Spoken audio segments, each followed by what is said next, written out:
A senior bureaucrat friend of mine the other day asked me a couple of questions, and I thought I'll share those. The first was why I don't use religious symbols. While recording the videos, light a lamp, wear a tika, and so on. So I said, I don't believe in those kind of externals. It's the pith, the core that matters. And the second thing he asked me was interesting. The first one is fairly obvious. He said, if there was one text that you choose from all the world's sacred texts, all the world's spiritual paths, which would it be? Now, that's a very challenging question because you have Gautama Buddha, you have Zarathustra, you have the alchemists, you have Tantra, you have coming to Krishna, the Bhagavad Gita, which is my obvious choice, the Gita. So he said, why? I said, besides everything else, let's just look at it in the present context. The Gita always fits itself to any challenge. In a relatively short space, there's just 700 short verses. It's able to fit into any of life's difficult or challenging situations, so-called tough times. Let's look at today's difficult situation to make it more relevant, the pandemic, global economic crisis, and so on. The crux of the Gita, if you go into it, is embracing change, being adaptable to change. Krishna tells Arjun everything in the universe is constantly changing. He shows Arjun his Vishwaroop, his grand cosmic form. And within that cosmic form, Arjun sees even galaxies are going extinct. Life and death is constantly happening in a cycle. Even the gods are coming and going. So he understands that his consciousness needs to also be in sync with that change, accept change, embrace change. In Sanskrit, dynamism is called Gatishilta, and dynamic consciousness is called Gatishil Chetna. So when you are in sync from within, when you have a Gatishil Chetna, you are able to keep pace with the Gatishilta of the world.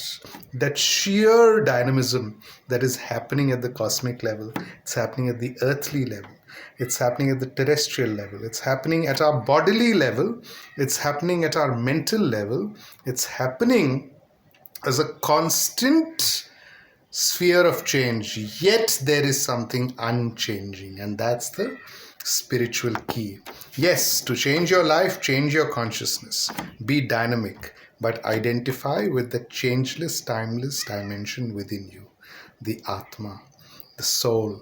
That is the crux of Vedanta. Coming to Adi Shankaracharya, his extrapolation, his idea, drawing from the Upanishads and the Gita, in his famous 6 stanzas on Nirvana, the Nirvana Shatakam, the Atma Shatakam, tells us don't identify with the changing aspects. Yes, be in sync, be dynamic, but don't identify with the changing body. You are not the body. You are not the mind. You are not the senses. You are not the sense of taste, touch, smell, and so on.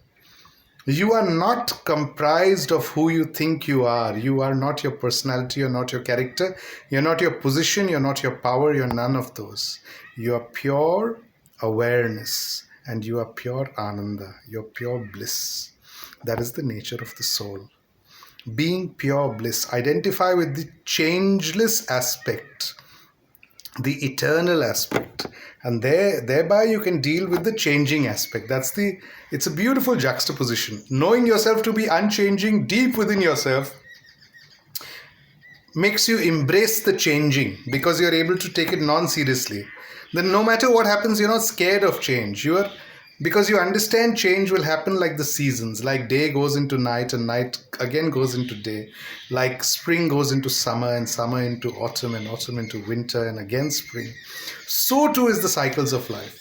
So be it your work, be it your relationships, be it any activity you do in the world, yes, there may be circumstances which are favorable, there may be circumstances which are unfavorable, but remember the higher reality.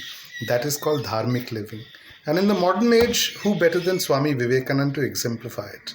And he proved it in action. You see, what he did was, he influenced individuals to understand this idea about having a dynamism of attitude. So where Jamshed Tata was planning to set up a match factory, he got him to he sowed the seed of Tisco, he sowed the seed of the steel industry, Asia's first, into him. And more importantly even, arguably even more importantly, education, Indian Institute of Science, Bangalore, which was pioneering actually. It's one of the first of its kind in the world, and in Asia definitely. Similarly, in the West, he did so with John D. Rockefeller. Rockefeller was a very hard-nosed businessman, a very fixed ideas, fixed mindset, about how things need to be done in the world, a man of the world. And Vivekanand dissolved that frozen sort of attitude, this hard-headed attitude of Rockefeller, and he made it flow into philanthropic ventures. Eventually, the Rockefeller Foundation was started. And from that, as an example, has come the philanthropy of Warren Buffett, Bill Gates, even Azim Premji. The idea is have this dynamism within you. Know that change will happen in the world. If you accept that, if you embrace that, you become like Arjun, who's ready for the new battle in life, for the new fight in life. And you rest assured that there is yet something which is unchanging. Our mistake is we identify with the changing and we get confused by that. So be detached, be cool. And in a way, this actually echoes the teachings of all world mystics, Gautam Buddha, Zarathustra, Khalil Gibran in the 20th century, who's echoed much of the essence of what Jesus' message is, in books like The Prophet and so on. You can look at Toltec, you can look at the Mayan teachings, you can look at the teachings of alchemy, all these teachings of the ages. You can look at the Tirthankaras, the Jains, the Sikh gurus. It's about this dynamism from within. Don't get flummoxed by the change on the outer. When within you are cool, composed, calm, and dynamic, able to flow. As the famous martial artist Bruce Lee said, be like water. It's a very Taoist, Zen-like thing, A water can fit into any situation. It can flow into a cup. It can flow into a pitcher. It can take the shape of whatever vessel you put it in. Be adaptable like that. That's called adaptability to change. And the other example in Vedanta is be like the blade of grass. A strong wind can break the mighty tree, but the blade of grass is adaptable, it's flexible. That's the secret of dynamism. That's the secret. In a way, the Bhagavad Gita is giving us this in this present context.